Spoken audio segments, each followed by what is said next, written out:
Hello and welcome back to Asset Guide YouTube channel. आज की इस वीडियो में हम देखेंगे कि OES ने अभी तक क्या अचीव किया है, कहां पर हम पहुंचे हैं। क्योंकि सडनली फ़ोन आता है और लोग पूछते हैं कि OES का क्या हो रहा है, क्या होगा, क्या हम इसको एक्सचेंज कर पाएंगे और कंपनी किस स्टेज पर अभी पहुंची है। तो आज सारी चीज़ें डिस्कस करेंगे। रियल सक्सेस आज हम देखेंगे कि अभी OES ने क्या अचीव किया है और हमारे हाथ में क्या लगा है, सारा डिस्कस आज करेंगे। आई होप अगर आप इस वीडियो को पूरा शुरू से एंड तक देखेंगे तो आप एक फाइनल कंक्लूजन पर पहुंचेंगे कि हमने क्या सही डिसीजन लिया है और हमें आगे किस तरीके से इसको ट्रीट करना चाहिए। तो चलिए वीडियो को शुरू करते हैं और एक एक करके जल्दी से जल्दी इन टॉपिक को कवर करते हैं। मैं कोशिश करूँगा कि बहुत कम टाइम में ये सारी चीज़ें आपको समझा दूँ, जिससे कि ज़्यादा लंबी वीडियो भी ना हो और आपको एक्चुअल में समझ में आ जाए। तो मेरा क्या है ना, वो काफ़ी सारा टाइम बच जाएगा।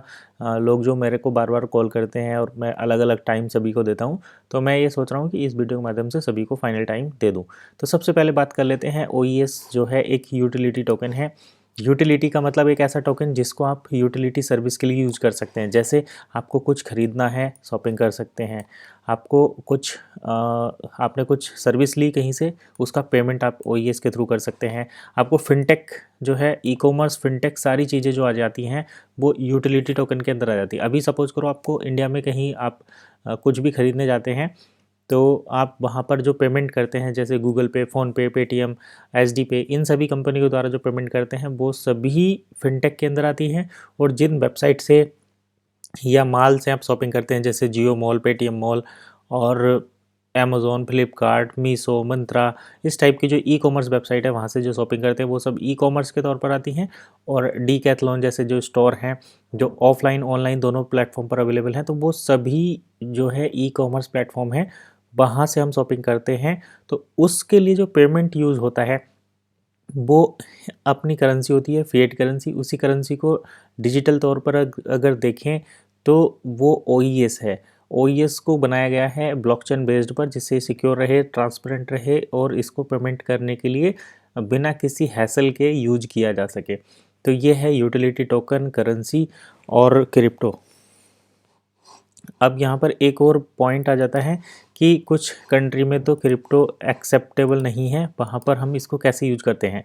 तो देखिए, जहाँ पर क्रिप्टो यूज़ नहीं होती वहाँ पर इनका एक फिएट वर्जन भी है और यही यूटिलिटी का जो है एक मतलब बेस्ट एग्जांपल होता है। जैसे क्रिप्टो जहाँ पर चलता है वहाँ पर आप इसको OES के तौर पर यूज कर सकते हैं, लेकिन जहाँ पर इसको जिस कंट्री में, जैसे अगर चाइना में बात करें तो वहाँ पर क्रिप्टो बैन है। चाइना में आप बिटकॉइन यूज़ नहीं कर सकते, तो OES कैसे करेंगे, क्योंकि ये भी ब्लॉकचेन आधारित है। हालांकि ये यूटिलिटी है बट है तो ब्लॉकचेन आधारित। तो इसको OESP पॉइंट के तौर पर यूज कर सकते हैं। जैसे हर एक ई-कॉमर्स प्लेटफॉर्म का एक पॉइंट होता है। जैसे अमेज़ॉन से शॉपिंग करते हैं तो वहाँ पर कुछ पॉइंट मिलते हैं, डीकैथलॉन से शॉपिंग करते हैं वहाँ पर कुछ पॉइंट मिलते हैं, फ्लिपकार्ट से शॉपिंग करते हैं तो फ्लिपकार्ट पर पॉइंट्स मिलते हैं। वैसे ही अगर हम डील सेकर प्लेटफॉर्म को यूज़ करते हैं, वन इकोसिस्टम को यूज़ करते हैं, तो वहाँ पर कुछ पॉइंट्स मिलते हैं, उनको OESP बोलते हैं। अब ये आप परचेज़ करते हैं, माइनिंग की है, एजुकेशन आपने ली, उसका रिवॉर्ड मिला, तो वो एक अलग मैटर है, लेकिन ये पॉइंट के तौर पर भी कंसिडर किए जाते हैं। अब बात कर लेते हैं कि यहाँ पर हमने इसको जो देखा है अभी तक इन सारे फॉर्म में, क्रिप्टो, फिएट, ये सब। लेकिन जैसे ही माइंड में क्रिप्टो चलती है तो एक पिक्चर सामने आ जाती है कि क्या मार्केट में इसका प्राइस बढ़ेगा। जैसे बिटकॉइन, इथीरियम इसका बढ़ता है, तो और अभी तक हम देख भी रहे हैं कि ये बढ़ा भी है। हालांकि पिछले 2-3 साल से कांस्टेंट प्राइस है, शायद 5 साल से 2020 से। लेकिन क्या ये इन फ्यूचर बढ़ेगा, तो लोगों का मानना है बढ़ा है, बट डिमांड सप्लाई, कितने लोग खरीद रहे हैं, उस पर डिपेंड करता है। तो अभी पिछले 4-5 साल से ये प्राइस बिल्कुल कांस्टेंट है, 42.5 यूरो है। लेकिन एक सवाल फिर आ जाता है कि क्या एक्चुअल में इसका कहीं यूज़ है, तो उस पर भी हम डिस्कस कर रहे हैं। आगे आइए, अगली स्लाइड पर चलते हैं। यहाँ पर देखिए एक बड़ी इंटरेस्टिंग चीज़ है। सबसे पहले तो बात कर लेते हैं यूटिलिटी टोकन। जब हम ई-कॉमर्स या डील सेकर प्लेटफॉर्म पर इसको यूज़ करते हैं और कुछ शॉपिंग करते हैं, तो वो पैसा कहीं ना कहीं किसी मर्चेंट के पास जाता है। सपोज करो आपने OES पे कर दिया, वो मर्चेंट के पास चला गया। अब वो मर्चेंट क्या उसको बिटकॉइन में कन्वर्ट कर पा रहा है, फिएट में कन्वर्ट कर पा रहा है, और इन सब को करने की व्यवस्था भी कंपनी ने दे रखी है, DSP, डीएल सेकर कन्वर्जन पूल। तो जब व्यवस्था भी है कन्वर्ट करने की, तो क्या वो एक्चुअल में इसको कन्वर्ट कर पा रहा है, और यदि कन्वर्ट कर पा रहा है तो उसकी क्या कंडीशंस हैं। तो अभी तक देखिए ऐसा हमें एक्चुअल में देखने को नहीं मिल रहा कि कंपनी खुद इसको कन्वर्जन मतलब इसका कन्वर्ट करके दे रही है। अभी 5 लाख, अब कल हमने वीडियो बनाई थी कि 5,40,000 यूरो वर्ल्ड वाइड डिस्ट्रीब्यूट हुए हैं। तो वर्ल्ड वाइड 5,40,000 एक छोटा सा अमाउंट है और ये इनफ लिक्विडिटी नहीं है। और अगर हम इसको यूटिलिटी टोकन बनाना चाह रहे हैं या कंपनी बनाने की बात कर रही है, तो इसको अभी तक यूज़ क्यों नहीं किया जा रहा है या कंपनी खुद इसको एक्सेप्ट क्यों नहीं करी। हाँ, एक टेक्नोलॉजी ये है, बट क्या ये हर जगह अवेलेबल, तो हर जगह यूज़ होने के लिए टाइम लगता है सारी चीज़ें, लेकिन 15 साल ऑलरेडी हो चुके हैं। तो अब बात करते हैं कि क्या इन्होंने किसी दूसरे ई कॉमर्स प्लेटफॉर्म पर ट्राई किया है, जैसे पेपाल के द्वारा कई सारी, जैसे amazon.com यूएस वाला जो वर्जन है उस पर आप पेपाल से शॉपिंग कर सकते हैं और पेपाल पर बिटकॉइन आता है। तो क्या वहाँ पर हम इसको ले जा पा रहे हैं? तो इसका आंसर है नहीं, अभी नहीं ले जा पा रहे।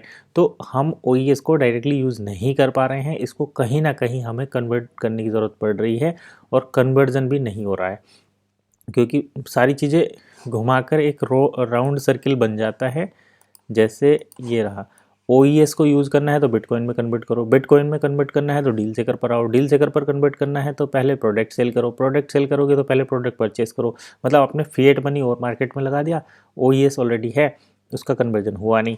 तो ये कहीं ना कहीं एक इस तरीके से साइकिल है और ये घूम फिर कर हम वहीं आ जाते हैं। तो एक यहाँ पर इस चेन को कौन ब्रेक करेगा? इस चेन को ब्रेक करना पड़ेगा एटलीस्ट कंपनी को ही।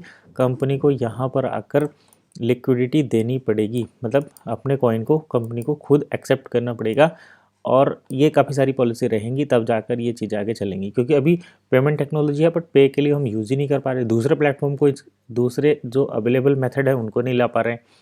और इसके पीछे का भी क्या रीज़न है वो भी हम देख लेते हैं।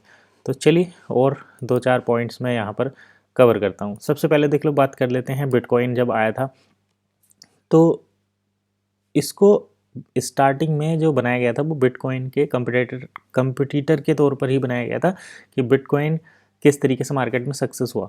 बट अभी क्या है, बिटकॉइन जब जनरेट हुआ, पहली बात तो ये एक नई टेक्नोलॉजी थी, दूसरी बात इसके लिए पूरा मार्केट कंपटीशन से खाली था, कोई कंपटीशन नहीं था, ना कोई ऑलरेडी कोई क्रिप्टो थी, ना कोई डिजिटल टेक्नोलॉजी थी, ना इसको लेकर गवर्नमेंट की कोई पॉलिसी रूल्स थे। तो जब हम किसी रेस में दौड़ते हैं जहाँ पर कोई कंपटीशन ना हो तो विनर हम बन ही जाते हैं। बट ओईएस जो है एक ऐसी रेस में दौड़ रहा है जहाँ पर ऑलरेडी 1000 प्लस क्रिप्टो हैं, 100 से ज़्यादा ई कॉमर्स प्लेटफॉर्म है वर्ल्ड वाइड और 100 से ज़्यादा फिनटेक कंपनियां हैं जो ऑलरेडी पेमेंट के तौर पर काम कर रही हैं। और लोगों का माइंडसेट भी इसमें काफ़ी बड़ा रोल प्ले करता है, क्योंकि नई टेक्नोलॉजी को हर कोई सीखना चाहता है, लेकिन जब एक टेक्नोलॉजी ऑलरेडी लोग अडॉप्ट कर लेते हैं तो उसको स्विच करना लोगों के माइंडसेट को काफ़ी ज़्यादा इम्पैक्ट देता है। जैसे सपोज करो आप गूगल पे अगर यूज़ करते हैं, मैं बोलूँ आपको कि आप फ़ोन पे यूज़ करो, तो आप सोचोगे कि भाई सेम काम है, गूगल पे से ही मेरा काम चल जा रहा है तो मैं फ़ोन पे क्यों यूज़ करूँ। इवन जब तक फ़ोन पे आपको कुछ एडिशनल बेनिफिट नहीं देगा, आप गूगल पे से फ़ोन पे पर स्विच नहीं करेंगे। तो ये चीज़ आपको देखनी पड़ेगी। ओईएस के साथ यही दिक्कत है। अब एक और यहाँ पर है कि बिटकॉइन को कुछ कंट्री भी एक्सेप्ट करती हैं, लेकिन ओईएस जो कॉइन है इसको अगर यूज़ में आना है तो इन्हें कुछ चीज़ें ध्यान रखनी पड़ेंगी। सबसे पहले तो कंपनी को लिक्विडिटी देनी पड़ेगी, आपको पूरा ट्रांसपेरेंट होना पड़ेगा। सपोज करो हमने ओईएस खरीदा, पहली बात तो ओईएस खरीदने का कोई डायरेक्टली ऑप्शन नहीं है, एजुकेशन मिलती है। इन्होंने अपने आप को थोड़ा स्मार्ट बना के रखा है कि आप एजुकेशन पैकेज खरीद रहे हैं, एजुकेशन में आपने पैसा दे दिया, रिवॉर्ड के तौर पर आपको कॉइन मिल गए। बट अगर कंपनी ने कॉइन की वैल्यू डिसाइड की है तो दे शुड ऑलवेज स्टैंड कि हम इस रेट पर इसको बाय बैक भी कर सकते हैं। सपोज करो किसी के पास 10 कॉइन है, एक कॉइन है और कंपनी बोलती है कि एक कॉइन की वैल्यू 45 यूरो है, तो कंपनी शुड ऑलवेज स्टैंड कि हम 45 यूरो हमने इसकी वैल्यू क्रिएट की है तो हम इसको उस रेट पर खुद भी परचेज कर सकते हैं। ये बात। दूसरी ये कि एक्सचेंज प्रोवाइड करनी चाहिए, आप इसको एक्सचेंज दो। एक्सचेंज चाहे किसी भी कंडीशन में हो, जैसे डायरेक्ट डीएसपी तो है बट वो पब्लिकली अवेलेबल नहीं है। हर एक इंसान को एक्सचेंज का एक्सेस होना चाहिए, तब जाकर उसको रियल मायने में क्रिप्टो माना जाता है। तो आप प्राइस फिक्स कर दो, क्वांटिटी सेलिंग की फिक्स कर दो, बट एक्सचेंज अवेलेबल होनी चाहिए एवरीवन, हर एक इंसान के लिए। कंडीशंस आप लगा सकते हैं बट एक्सचेंज अवेलेबल होनी चाहिए पब्लिकली। ऐसा नहीं कि पहले डील देकर बनो, डीएसपी पूल में सेंड कर दो, साल भर तक वेट करो, ऐसा नहीं। ऐसा रहेगा तो बड़ी दिक्कत होने वाली है। अब बात कर लेते हैं कि मर्चेंट को लिक्विडिटी मिले। अब डील सेकर पर जो मर्चेंट आ रहे हैं, प्रोडक्ट सेल कर रहे हैं, पहले लोगों के कहने से वो प्रोडक्ट ले आते हैं, सेल कर देते हैं, ओईएस एक्सेप्ट कर लेते हैं, लेकिन बाद में उसको ओईएस का कन्वर्जन ही नहीं मिलता। तो ऐसे में मर्चेंट की हिम्मत टूट जाती है, वो नए प्रोडक्ट लेकर ही नहीं आता। तो मर्चेंट को लिक्विडिटी दो। अभी नया इनिशिएशन लोग कर रहे हैं कि 40% कॉइन के साथ, 30% कॉइन के साथ या 20% कॉइन के साथ दे रहे हैं। बट अगर सपोज करो हमने 100 रुपये का एक प्रोडक्ट बेचना है जिसमें हमारा 60% बाइंग वैल्यू है, 40% मार्जिन है, उसमें से हम 30% अगर कॉइन ले लेंगे तो मर्चेंट का प्रॉफिट तो जीरो हो गया, क्योंकि 10% तो उसका होल्डिंग, ट्रांसपोर्ट, इतनी सारी चीज़ें लग जाती हैं, जीएसटी, ये सब। तो वो सारी चीज़ें जब लग गई तो मर्चेंट का प्रॉफिट बचा ही नहीं, तो merchant will not be interested to do this business any more. तो ये चीज़ें हमें बिल्कुल ध्यान में रखनी चाहिए। कंपनी को सेल्फ एक्सेप्टेंस करना पड़ेगा। जैसे कंपनी अभी क्या है कि हम कुछ काम कराना हो, कंपनी को पेमेंट भेजना हो, तो उसके लिए वो क्या करेंगे, जैसे गैस ही प्रोवाइड करनी है तो वो बिटकॉइन में, यूएसडीटी में पेमेंट एक्सेप्ट करते हैं। बट जब उनका अपना कॉइन है, अपनी करेंसी है, तो why they not accept their own coin. तो कंपनी को अपना खुद का कॉइन भी एक्सेप्ट करना पड़ेगा। कंपनी को खुद ही लिक्विडिटी देनी पड़ेगी, इस पहले पॉइंट का मतलब ये है। और कंपनी को सेल्फली एक्सेप्ट करना पड़ेगा, इसका मतलब भी यही है। जैसे डिप्लॉयमेंट करने के लिए कंपनी ने बिटकॉइन में पेमेंट लिया था, गैस लेने के लिए अब भी कंपनी बिटकॉइन में, यूएसडीटी में पेमेंट ले रही है। तो गैस हो गया, ये सब चीज़ें, इनमें कंपनी को पेमेंट अपने कॉइन में ही एक्सेप्ट करना चाहिए। कंपनी के साथ कुछ भी लेन देन, बाइंग सेलिंग हमें करनी है तो company should always accept their own coin और विद गुड अमाउंट। ऐसा नहीं कि 25% ले रहे हैं आप, तो ये नहीं, आपको 75% ओईएस लो, तब जाके काम चलेगा। ओईएस के अपने ब्रांड से कुछ प्रोडक्ट भी होने चाहिए, जैसे बनबीटा के प्रोडक्ट्स हैं जो ओई अपनी ब्रांड से हैं, बट हर एक कंट्री में ओईएस की ब्रांड से प्रोडक्ट आने चाहिए। They should contact manufacturing units. अगर आपको ई कॉमर्स पर जाना है तो आपको मैन्युफैक्चरिंग यूनिट्स से कॉन्टैक्ट करना पड़ेगा, या फिर अपने कंट्री में प्रोडक्ट जो आप जिनके साथ आपका टाइप है बनबीटा के प्रोडक्ट से, तो उसकी रेंज को और ज़्यादा एक्सपेंड करना पड़ेगा और उन प्रोडक्ट को हर एक कंट्री तक, अपने जो उनके आईजीसी मेंबर हैं, कंट्री बोर्ड मेंबर हैं, उनको ये रिस्पॉन्सिबिलिटी देनी चाहिए कि पीपल को एजुकेट करें और उन प्रोडक्ट को, जो वन ब्रांडिंग के साथ प्रोडक्ट है, उनको लोगों तक पहुँचाए। मतलब यूटिलिटी टोकन, जैसे वो सब वन बीटा फैशन वाली इंडस्ट्री में आ गया।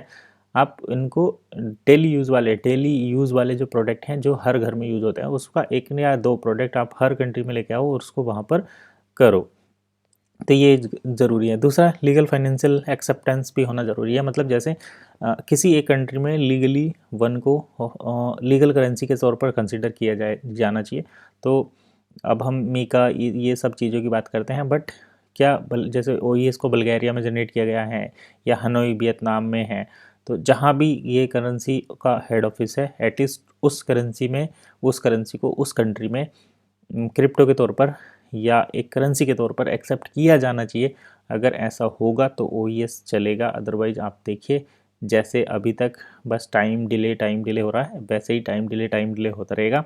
तो एक्चुअल सक्सेस स्टोरी ये है कि जब तक किसी कंट्री के द्वारा ओईएस को ऑफिशियली एक्सेप्ट नहीं किया जा सकता, या फिर इन कॉइन का जो बैकएंड स्टैंडर्ड है कि इसका रेफरेंस क्या है, जैसे एआरसी, एसेट रेफरेंस क्या है, जब तक वो लोगों को पब्लिकली पता नहीं चलेगा और गवर्नमेंट के तौर पर किसी एक गवर्नमेंट के द्वारा ये नहीं बोला जाता, या किसी एक कंपनी के द्वारा ये नहीं बोला जाता कि हाँ, हम इस कॉइन के पीछे, ये हमारा एसेट रेफरेंस है, हम सभी मानकों को पूरा करते हैं, तब तक आपको बस ऐसे ही वेट करता रहना पड़ेगा। आगे फिलहाल आपकी क्या राय है, कमेंट करके जरूर बताना। वीडियो को मैं यहीं पर पॉज करता हूँ, नेक्स्ट वीडियो में फिर मिलेंगे, तब तक के लिए कीप वॉचिंग एसेट गाइड।